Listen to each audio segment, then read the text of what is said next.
Assalamualaikum warahmatullahi wabarakatuh.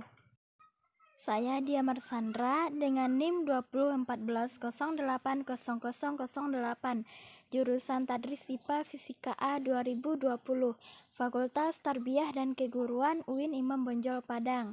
Video ini bertujuan untuk melengkapi ujian akhir semester Biologi Umum materi keempat, yaitu dasar genetika kehidupan, dengan dosen pengampu Ibu Dr. Milya Sari SPD MSI. Materi yang pertama yaitu prinsip hukum Mendel.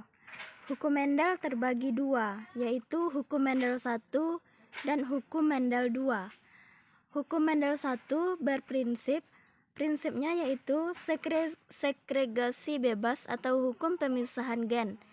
Hukum Mendel 1 berbunyi, gen-gen yang mengendalikan suatu ciri tertentu memisahkan sewaktu pembentukan gamet atau sel kelamin. Yang kedua, hukum Mendel 2 atau hukum pengelompokan gen secara bebas. Hukum Mendel 2 berbunyi, jika dua pasang alel dipelajari dalam suatu persilangan yang sama, maka ciri-ciri yang dikendalikan oleh alel tadi membentuk golongan-golongan secara bebas terhadap sesamanya. Materi yang kedua yaitu kromosom. Kromosom diambil dari bahasa Yunani, yaitu kata kroma yang berarti warna dan soma yang berarti tubuh. Maka kromosom berarti warna tubuh.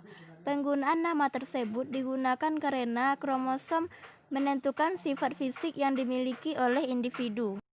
Kromosom memiliki ukuran tubuh yang sangat kecil, yaitu 0,2 hingga 0,4 mikron.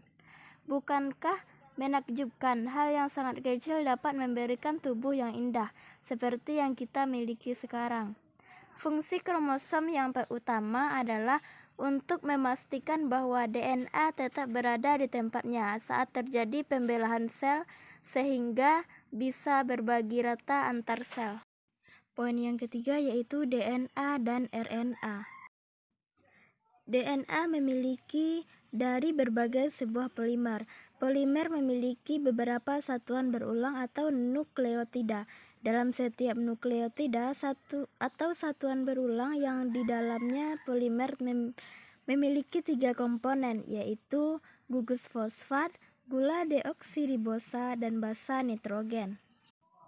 Yang pertama, gugus fosfat adalah unsur non-organik dan rumus molekulnya yaitu PO43. Unsur tersebut berperan sebagai agen buffer. Yang kedua, gula deoksiribosa adalah monosakarida dengan rumus molekul HCO CH2 COH 3 kali H. Mempunyai 5 karbon gula ribosa yang kehilangan 1 atom oksigen. Dan yang ketiga, basa nitrogen atau nukleobasa adalah molekul organik dengan atom nitrogen yang memiliki sifat kimiawi basa.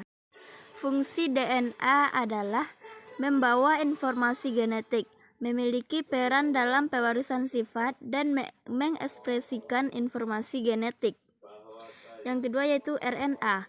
RNA adalah salah satu materi genetik yang terdiri dari nukleotida. Dalam tubuh manusia, RNA berperan sebagai pembawa informasi genetik dan menerjemahkan dalam sintesis berbagai macam protein.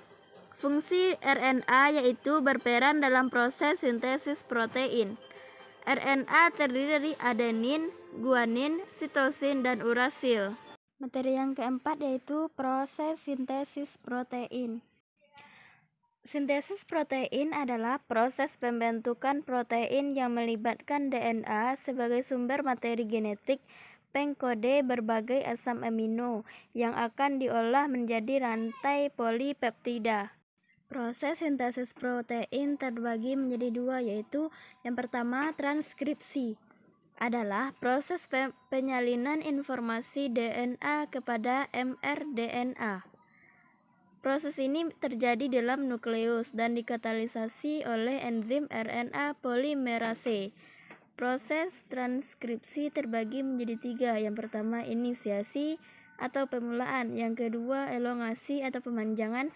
Yang ketiga, terminasi atau pengakhiran.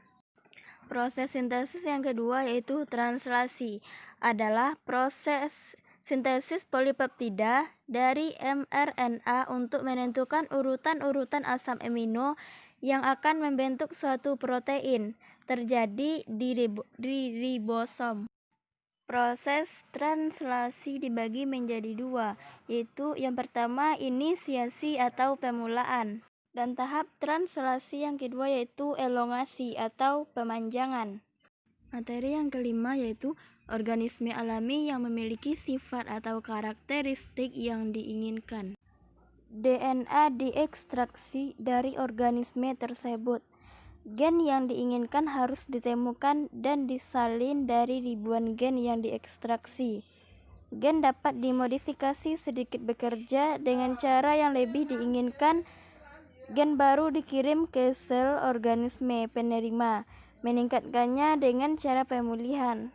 Materi yang keenam yaitu organisme alami yang memiliki sifat atau karakteristik yang diinginkan. DNA yang diekstraksi dari organisme tersebut. Gen yang diinginkan harus ditemukan dan disalin dari ribuan gen yang diekstraksi.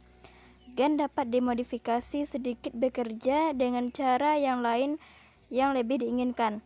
Gen baru dikirim ke sel organisme penerima, meningkatkannya dengan pemulihan. Materi yang ketujuh yaitu nilai-nilai Al-Quran dan hadis yang berkaitan dengan pewarisan sifat pada manusia. Terdapat dalam Quran surat Al-An'am ayat 98 yang artinya, dan dialah yang menciptakan kamu dari diri yang satu yaitu Adam, maka bagimu ada tempat menetap dan tempat simpanan. Sesungguhnya telah kami jelaskan tanda-tanda kebesaran kami kepada orang-orang yang mengetahui. Ayat tersebut menjelaskan Allah menegaskan bahwa menciptakan manusia dari satu keturunan yaitu Nabi Adam. Baiklah, hanya itu yang dapat saya sampaikan. Kalau ada kata-kata yang salah mohon dimaafkan. Terima kasih. Baiklah, saya sudahi dengan wabillahi taufiq wal hidayah. Wassalamualaikum warahmatullahi wabarakatuh.